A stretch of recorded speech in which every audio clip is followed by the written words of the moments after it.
When we're unawakened, our energy systems are harder, they're more shut down, they're more closed off. And when the spiritual awakening starts, boom, everything just opens up. Your whole energy system opens up, and it starts to work in a really, really faster way, more ascended way, receiving a lot more energy than it ever did before. You think you're awake, but you're not.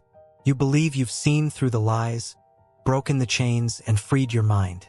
Maybe you've even felt it, that shift, that spark, that energy coursing through you, making you feel like you're on the brink of something huge.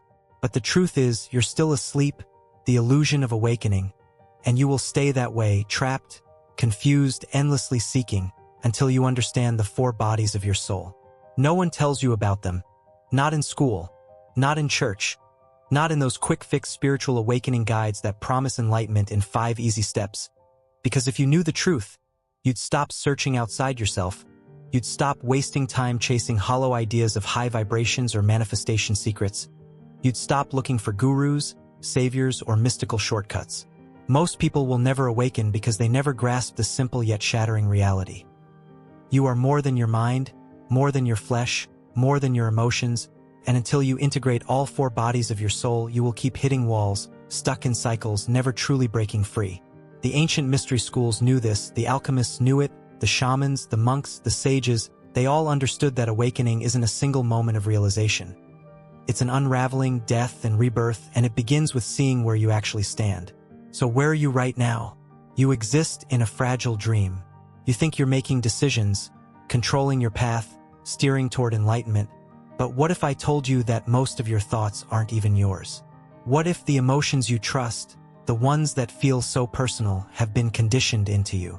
What if your body, yes, the very vessel you inhabit, is not what you think it is? Let's start there. Your physical body provides a limited perception of reality, the cage of the physical body. You feel hunger, so you eat. You feel tired, so you sleep.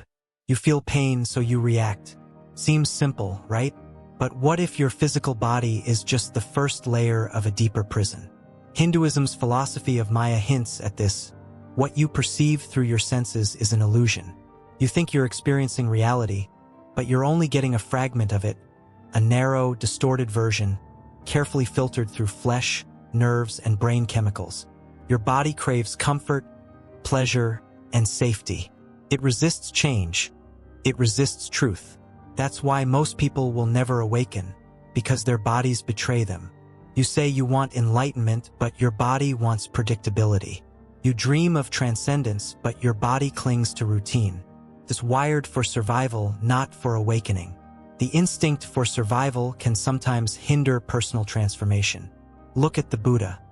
He had to abandon his palace, his comforts, his very identity before he could awaken.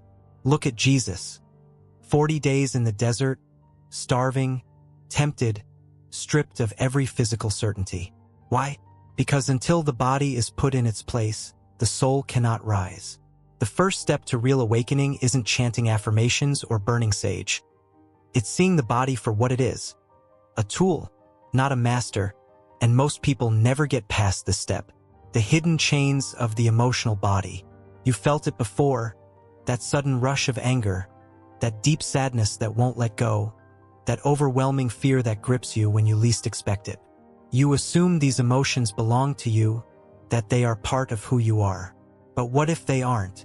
What if the emotions you carry have been handed down, implanted, and programmed into you from the moment you were born? Think about it. As a child, you weren't born afraid. Fear and doubt are often learned over time. These emotions were taught to you, conditioned into you. They shape how you see the world, how you react, how you define yourself, and now, without realizing it, they control you. In the Bhagavad Gita, Krishna tells Arjuna that the greatest battle is not against an external enemy, but against the self, and that battle is fought in the emotional body. Fear, guilt, shame, anger. These are the real chains that keep you asleep. You can meditate all you want, repeat mantras, and visualize your higher self. But if you are still ruled by your emotions, you are not free. And here's the real kicker. Most emotions don't even come from you.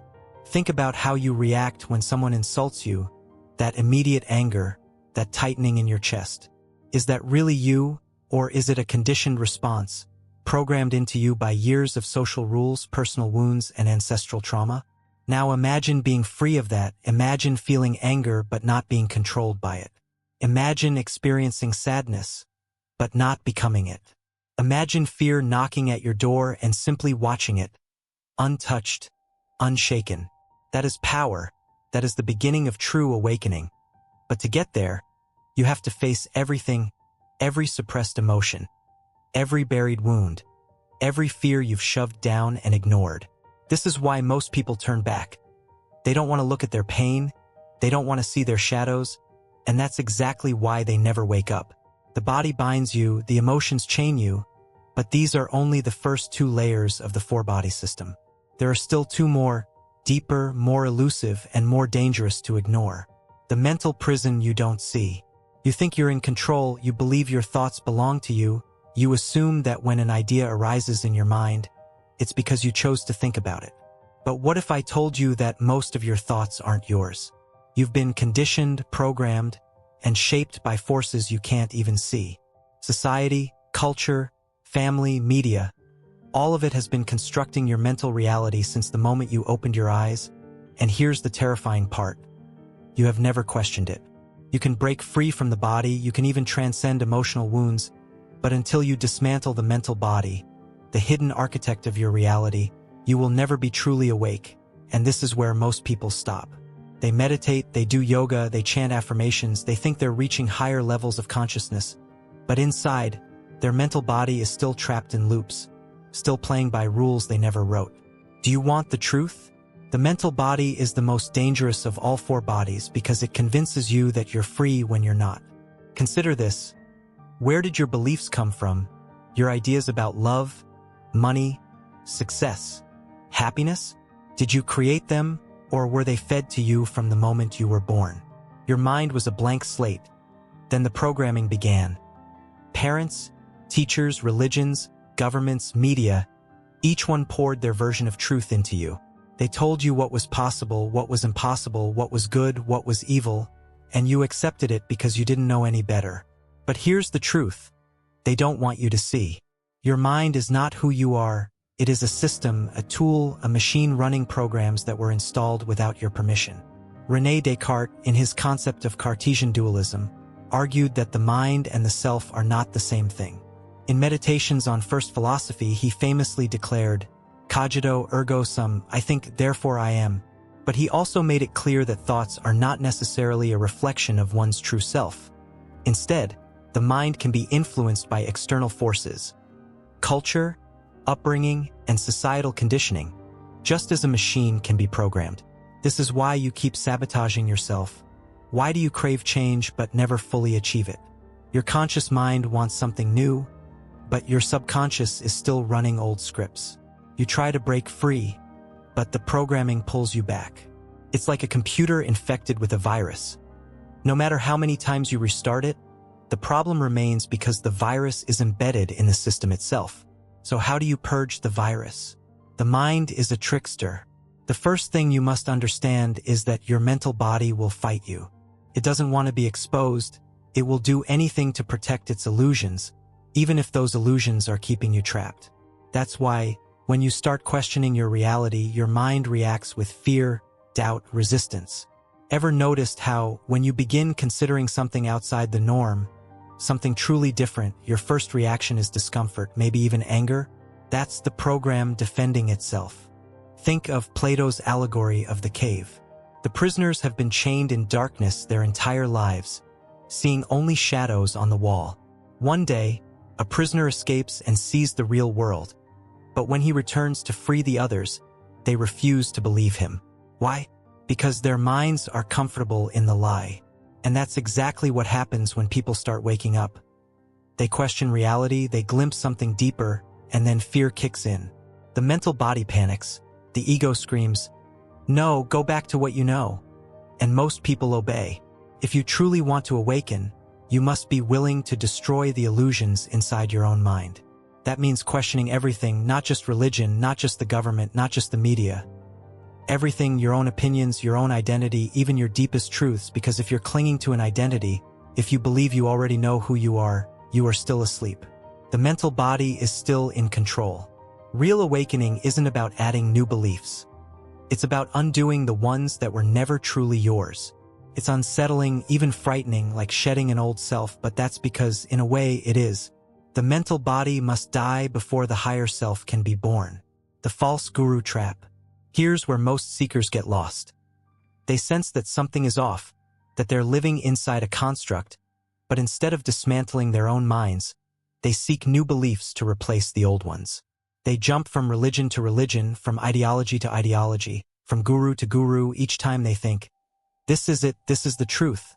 But they're still in the same mental cage, just redecorated. Buddha warned about this when he said, "Do not believe anything simply because you have heard it. Do not believe anything simply because it is spoken by a teacher. Find out for yourself." That is the key. No one can hand you the truth, you must unearth it yourself. As you begin breaking free, the mental body will make one last desperate attempt to pull you back. This is where many people self-destruct. They start questioning too much, too fast. Their reality unravels. They feel lost, disconnected, and adrift in a sea of uncertainty. And in that moment, the mental body whispers, "Just go back. Forget all this. It's too much. It's easier to stay asleep." Most people listen, they retreat, they rebuild the old illusions, they convince themselves that their previous beliefs were right all along. But a few, the rare few, push through. They let themselves fall into the unknown. They let their false self dissolve. They walk straight into the abyss, knowing that on the other side, something deeper awaits. And what is that deeper truth? You think your thoughts control you, but what if I told you they don't? You think your rational mind makes decisions and that logic guides your choices, but it doesn't. Your mental body is just a puppet, the real master, your emotional body. It's silent and invisible, yet it dictates every action you take. Every time you self-sabotage, hesitate, or chase things that destroy you. It's not your mind that's responsible. It's the wounds, the scars, the unprocessed emotions stored deep inside you. And until you face them, you will never be free. The emotional prison you live in. Most people have no idea that their emotional body even exists. They think emotions are just fleeting feelings, happiness, sadness, anger, love, temporary reactions to life. But the truth is, your body is a living entity. It's not just reacting to the world, it's shaping your reality. Imagine a person who was abandoned as a child. That wound still exists inside them, buried deep. They grow up and become an adult, but that emotional pain doesn't disappear, it just hides. Now, every relationship they enter is filtered through that old wound. They either cling too tightly, fearing abandonment, or push people away before they can be left. They think they're making these choices consciously, they're not. Their emotional body is in control, and the same thing is happening to you. Think about the things you fear the most, the things that make your chest tighten and your stomach drop. Now ask yourself, why did you choose to fear them? Did you decide one day to be terrified of rejection, failure, loneliness? Of course not. Those emotions were programmed into you, maybe by a childhood experience, maybe by trauma, maybe by something as small as a cruel word spoken to you years ago, and now your body carries those wounds like invisible chains, pulling you back whenever you try to step beyond them. Every time you get close to success but sabotage yourself, that's your emotional body. Every time you push away love because it feels too good to be true, that's your emotional body. Every time you avoid risks, stay in toxic cycles, and replay the same painful patterns, that's your emotional body. It's not logic that keeps you trapped, it's your wounds. The illusion of control. Many people believe they fully control their emotions, but unconscious influences often play a role. They suppress them, numb them, distract themselves from them. They drown them in work, relationships, addictions, and entertainment, anything to avoid facing what's really inside. But emotions don't just disappear. They store themselves in the body, they settle into muscles, organs, and energy centers, and if left unprocessed, they start to rot. Ever met someone who carries bitterness like a weight in their voice? Someone whose anger leaks out in every interaction? Someone who seems permanently burdened by life? That's an emotional body choked with unprocessed pain, and the longer it stays, the stronger it gets, until eventually, it becomes the master. Here's what most spiritual teachings won't tell you. You can't bypass the emotional body. You can't think your way into enlightenment. You can't jump straight to spiritual awakening while ignoring the ocean of unresolved emotions inside you. Your emotional body is the gatekeeper. You will only evolve as far as your emotions allow. If you don't heal, your spiritual experiences will be distorted. You'll interpret everything through the lens of your wounds. You'll project your pain onto your path, onto others, and onto life itself. This is why so many seekers never reach true awakening. They meditate, chant, and read all the books, but inside, they're still carrying the same old pain, and that pain colors everything. A mind that is clear but a heart that is heavy will never be free. So how do you break free? You face the thing you've spent your whole life running from. You sit in your pain, you feel it without flinching, without numbing, without trying to fix it. You let the grief move through you, you let the rage rise and burn you, you let the fear scream until it has nothing left to say, and then something shifts, not because you fix yourself, not because you force the pain away, but because, for the first time, you allow it to move. This is what ancient traditions meant by shadow work. This is why Rumi said, "The wound is the place where the light enters you." Your pain is not your enemy. It's your portal, but you have to be willing to walk through it. The death of the false self.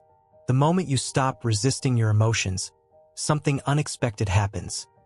The false self, the identity built on your wounds, begins to dissolve. You realize you are not your trauma, you are not your past, you are not your pain, you are something deeper, and this is where you finally glimpse the truth. The emotional body was never trying to trap you, it was trying to protect you. It clung to pain because it thought that pain was part of you. It repeated old wounds because it thought that's what kept you safe. But once you face those emotions, once you release them, the emotional body no longer controls you. For the first time, you are free. Carl Jung, in his work on the shadow self and individuation, believed that much of human suffering comes from resisting or repressing emotions, especially painful ones tied to trauma. He argued that the false self is built from these repressed wounds, identities we adopt based on past pain, societal expectations, and unconscious fears. However, Jung also taught that true healing happens when we integrate these emotions rather than resist them. By facing our inner wounds, we dissolve the false self and uncover the deeper authentic self, the self with a capital S, which is whole and beyond personal trauma. The moment we stop identifying with our pain, we step into a greater truth. We are not just our past, suffering, or our conditioned identity. We are something far deeper, a conscious being capable of transformation. Once the emotional body is no longer in control, something deeper awakens, a force beyond thought, beyond emotion, something ancient, something untamed, something you've always known but never touched.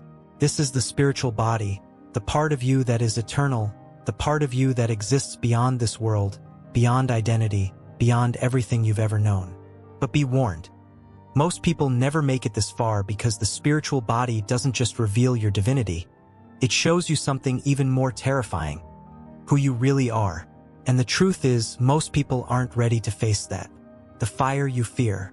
But everything you think you are, your personality, your emotions, your history, is a mask. What if I told you that beneath the mind, beneath the emotions, beneath all the layers you've built to protect yourself, there is something else, something raw and ancient, both terrifying and transformative. This is the spiritual body, and if you ever truly touch it, your life as you know it will end. People say they want enlightenment, they say they want to be free, they don't. They want comfort, they want relief, they want a spiritual experience that makes them feel good without actually changing them. That's why most seekers spend their whole lives stuck in an endless loop, meditating, praying, reading, chasing mystical experiences, but never actually transforming, because real awakening is not a peaceful process, it is destruction. The spiritual body is not gentle, it does not whisper sweet words or hand you blessings, it burns away everything you think you are, and that's why, when most people get close to it, they run, they distract themselves with philosophy, rituals, with spiritual materialism. They convince themselves they're on the path while secretly clinging to their old self because they know if they truly surrender, they will not survive. The death of identity. The moment the spiritual body awakens, something terrifying happens. Your identity, the person you've spent your whole life being, begins to crack. You start to see through the illusion of your own existence. You realize you are not your thoughts, not your emotions, not your body, not your history, and at first this feels exhilarating, but then panic sets in because if you are not those things, then who are you? The ego cannot answer because the ego is part of the illusion. It was never real to begin with, and now, as the spiritual body rises, the ego faces its final moment. It is about to die, and it will do anything to stop that from happening. When the spiritual body starts to take over, the ego goes into full-blown survival mode. It floods your mind with fear, with doubt, with distractions. It convinces you that you're going crazy, that you're in danger, that you need to turn back. And if that doesn't work, it will seduce you. It will offer you illusions of spiritual success, visions, mystical experiences, feelings of superiority. It will make you feel like you're special, like you've reached some higher level. It will let you believe you are awakening as long as you never actually let go.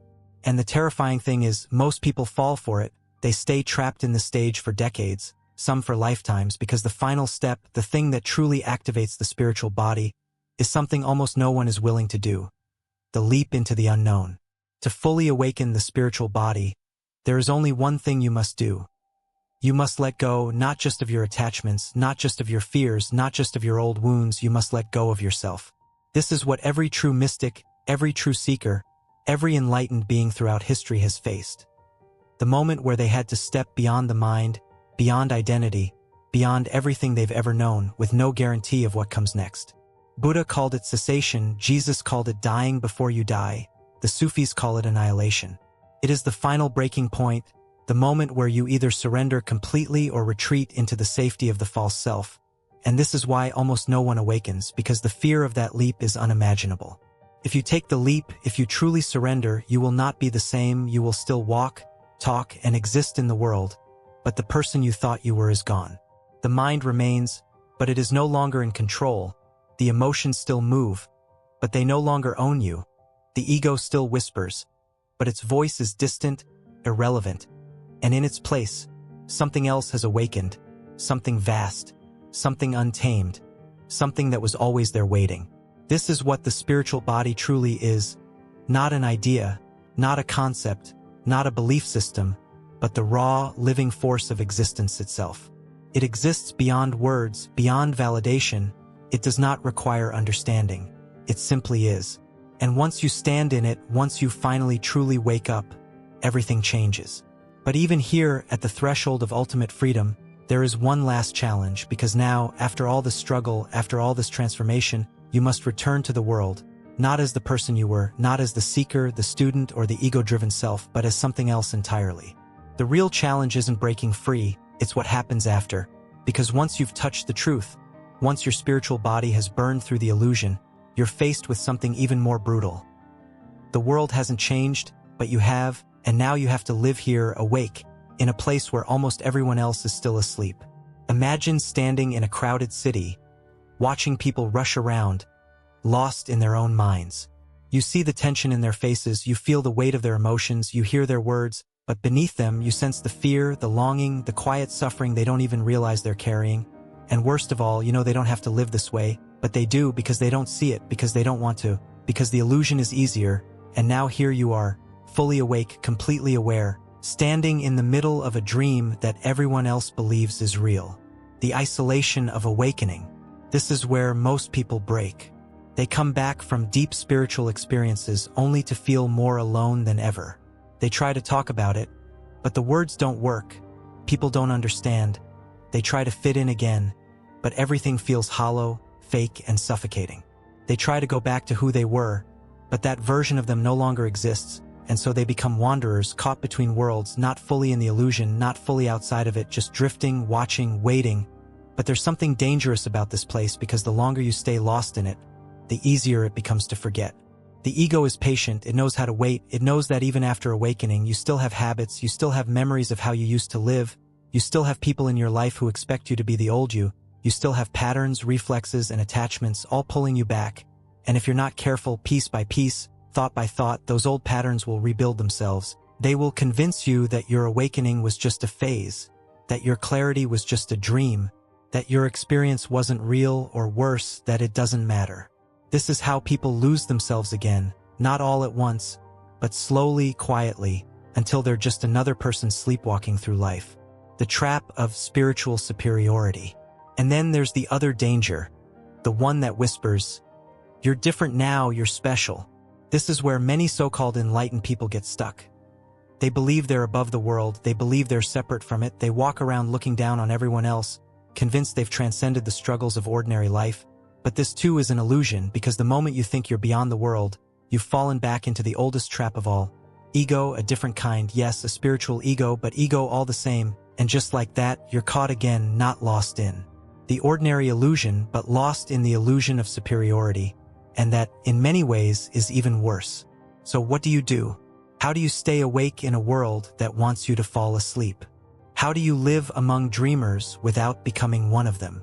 How do you hold on to what you've seen without being destroyed by it? There is only one way. You must return completely, not as the person you were, not as the ego you left behind, but as something new, something clear, something untouchable, something that no longer resists the world but moves through it freely. This is the part that no one talks about. Awakening is not about escaping the world. It's about coming back to it with new eyes, living without the mask. When you fully return, something shifts. You no longer need to play a role, you no longer need to convince anyone of anything, you no longer need the world to be different in order to be at peace. You simply move, you speak when speaking is needed, you remain silent when silence is enough, you help when help is possible, and when it's not, you let go. You no longer fight illusions, you no longer fight yourself, because now you see clearly, and that clarity changes everything. But make no mistake, life will still come for you, pain will still exist, loss will still happen, the world will still try to break you, but now it cannot, because you are not a person trying to hold it all together. You are not a fragile self in constant battle. You are the vastness beneath it all. You are the awareness that watches. You are the presence that never moves. You are the fire that does not burn. And once you know this, truly know this, nothing can ever take it from you again. Not the world, not your mind, not even death, because what you are is never something that could be lost. It was only something that had to be remembered. Awakening isn't just about seeing the truth. It's about holding it every day, every breath, through every storm, every loss, every moment when life threatens to pull you back into the dream. And this is where most people fail, not because they weren't strong, not because they weren't wise, but because they weren't ready for what comes next. The seduction of forgetting. You've probably heard the parable of the Bodhisattva, the one who reaches enlightenment, but chooses to stay and help others wake up. Sounds noble, right? But here's what most people don't understand. The real danger isn't staying, it's forgetting, because the world has a gravity to it. It will pull at you with its routines, its distractions, its endless waves of human drama. It will try to lull you back to sleep, not through force, but through comfort. A little compromise here, a little indulgence there, a little excuse, a little distraction, a little voice in your head saying, maybe I don't have to be so aware all the time. And that's all it takes, because spiritual sleep doesn't happen in a single moment. It creeps slowly, quietly, until one day you wake up and realize you're just like everyone else again. And then there's the other trap, the one that catches even the most disciplined seekers. The belief that awakening is something you can finish, that once you reach a certain level, a certain clarity, a certain depth, you're done, you've arrived. But here's the truth. Awakening is not a goal, it's not an achievement, it's not some mountain peak where you plant your flag and declare victory. It's a living thing, and the moment you stop nurturing it, the moment you start believing you've got it all figured out, you've already lost it, because the second you stop growing, stop deepening, stop questioning, you've fallen into another illusion, a smarter illusion, a more spiritual illusion, but an illusion all the same. So if you can't seek it and you can't settle into it, then what? How do you hold on to the truth without gripping it too tightly? How do you stay awake without exhausting yourself? There's only one way. You must become like a river, not rigid like a rock, nor controlling like a dam, but fluid and free, like water itself, moving, shifting, flowing effortlessly between the form and the formless, the seen and the unseen. Can you let go of the need to define yourself? Can you surrender to each moment without losing yourself in it? Can you walk through life without clinging to anything, not even awakening itself, because the moment you try to own it, you've already lost it, because awakening isn't about doing, it's about being fully present in every step, every breath, every interaction, being so deeply rooted in truth that you don't need to convince anyone of anything, being so free that you no longer fear the illusion, because you no longer mistake it for reality. And when you reach this place, something shifts. You stop trying to find answers, you stop trying to fix the world, you stop trying to escape, because now you are the answer, not in words, not in philosophies, but in the way you live, in the way you move through the world, untouched by it, yet fully in it. The power to shape reality. You've been told that reality is fixed, that the world is something you're trapped in, that life happens to you, not through you, but that's a lie, because if you've made it this far, if you've dismantled your illusions, burned through the layers of your false self, and stood in the raw, untamed presence of truth, then you already know the secret. Reality is shaped, not only by external events, but also by our perceptions, beliefs, and actions. This is the final key, the truth that connects everything, the bridge between awakening and power, and if you can master this, nothing will ever control you again. You've heard it before, maybe in passing, maybe in some old book on esoteric wisdom. As above, so below, a fundamental principle of existence. Your outer world is nothing but a reflection of your inner world. Not sometimes, not when the universe decides to be kind, always. The seen and the unseen are mirrors of each other. The mind and the material are not separate. The world does not impose itself upon you. You project it onto the world, and once you grasp this, once you stop reacting and start creating, you become unstoppable. Most people live like puppets. They believe that life just happens to them, that they were born into a certain family, a certain situation, a certain struggle, and that's just the way it is. They go through life reacting to events, to people, to circumstances, never realizing they were the ones pulling the strings all along. Every thought they allow, every belief they hold, every emotion they feed, all of it is shaping their reality, not in some vague, wishy-washy, think positive way, in a direct, scientifically undeniable way, because the quantum world already proved it. Consciousness affects reality, and if consciousness shapes reality, then the question is no longer, why is this happening to me? It's, what am I creating? Here's what no one tells you about manifestation. It has nothing to do with begging the universe for what you want, nothing to do with visualizing money or love or success and hoping it magically appears. Manifestation is not about asking, it's about aligning. When you align your four bodies, the physical, emotional, mental, and spiritual, your desires don't have to be chased. They come to you, not because you attracted them, but because you became the version of yourself that already has them. As above, so below. You don't try to manifest, you don't wait for things to happen, you become the cause, and the effect follows automatically. Right now, you might be thinking, but if this is true, why do so many people struggle? Why don't they just create the life they want? Because most people don't know who they are. They think they're their thoughts, they think they're their past, they think they're the broken, conditioned version of themselves that the world shaped. And so they keep manifesting from that place. They manifest from fear, from doubt, from lack, and because the law is absolute, as above, so below. That's exactly what they get, not because they deserve it, not because they're cursed, because they haven't reclaimed their power. You cannot manifest from a fractured self. If your emotional body is still trapped in old wounds, you'll manifest struggle. If your mental body is poisoned with limiting beliefs, you'll manifest resistance. If your spiritual body is disconnected, you'll manifest confusion. But when all four bodies align, when you clean out the distortions, break the old patterns, and return to your true state, reality has no choice but to shift, because now you are the source, not the seeker, not the victim, not the one waiting, the source. And when you stand in that knowing, when you embody that truth, the illusion shatters, the world bends, and everything you once chased starts chasing you. You stop searching, you stop asking, you stop waiting for something outside of you to change, and you start being the person who already has the life you desire, being the version of you that no longer doubts, fears, or begs, being the force that doesn't just experience reality, but shapes it. And when you do that, when you truly own it, fully embody it, without hesitation, everything changes instantly, because the universe doesn't respond to words, it doesn't respond to wishes, it responds to who you are, and now you know exactly who that is. As above, so below. Now go create. I hope you enjoyed this video. If you did, feel free to subscribe to the channel. Thanks for watching.